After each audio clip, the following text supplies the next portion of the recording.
Sunday ஃபேமிலியோடு எல்லோரும் வெளியில் போகலான்ட்டு டெக்ஸ் வேலியில் நடக்கிற அந்த கடல்கன்னி ஷோக்கு தான் வந்திருந்தோம். ஞாயிற்றுக்கிழமை அப்படிங்கிறதால சரியான கூட்டம். ஒருத்தருக்கு 80 ரூபா சார்ஜ் பண்ணாங்க. 3 வயசுக்கு மேலே இருக்கிற எல்லாத்துக்குமே என்ட்ரி ஃபீஸ் இருக்குது. ஸ்கூல் ஐடி கார்டை காட்டினா குட்டீஸ்க்கு ஃப்ரீன்னு சொன்னாங்க. அந்த இது ஞாயிற்றுக்கிழமை கிடையாதான். நாங்கள் எல்லாத்துக்குமே டிக்கெட் எடுத்து தான் உள்ளே போனோம். உள்ளே போனால் நிறைய மீன்கள் இருந்தது. பார்க்குறதுக்கே ரொம்ப சூப்பராக இருந்ததுங்க.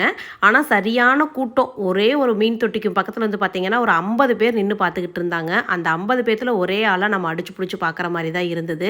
அந்தளவுக்கு கொஞ்சம் ஃப்ரீயாக மட்டும் இல்லை. ஃப்ரீயாக இருந்திருந்தா இன்னும் கொஞ்சம் ரசித்து பார்த்துருக்கலாம். மீன் கடல் கன்னி எல்லாத்தையும் பார்த்துட்டு வெளியில் வந்தால் ஒரு 10-20 கடைகள் கிட்ட இருந்தது. ஆனால் எல்லா கடையிலையுமே கொஞ்சம் அமௌண்ட் காஸ்ட்லியாக தான் இருந்தது.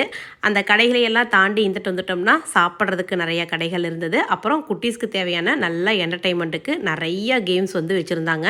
எல்லா கேம்ஸ்க்குமே தனித்தனியாக தான் அமௌண்ட் சார்ஜ் பண்ணாங்க. ஒரு 2-3 மணி நேரம் எப்படி போச்சுன்னு தெரியல. நல்லா ஃப்ரீயாக ஜாலியாக இருந்தது. ஒரு நாளைக்கு குட்டீஸ்க்கெல்லாம் நல்ல என்டர்டெயின்மெண்ட்டாக இருக்கும். விசிட் பண்ணுறேன்னா விசிட் பண்ணி பாருங்கள். ஆனால் ஞாயிற்றுக்கிழமை மட்டும் போகாதீங்க. சரியான கூட்டம். கொஞ்சம் என்ஜாய் பண்ணுறதுக்கு முடியாது. ஏப்ரல் 3ஆம் தேதியோட இந்த ஷோ முடியுதுன்னு நினைக்கிறேன். நீங்கள் வேணால் ஒரு முறை கிராஸ் செக் பண்ணிக்கோங்க. ஈரோடு வரும் பொழுதே டைம் பார்த்தீங்கன்னா ஒரு 10:30 போல் ஆயிடுச்சு. அப்படியே கடையில் சாப்பிட்டு வீட்டுக்கு வந்துட்டோம்.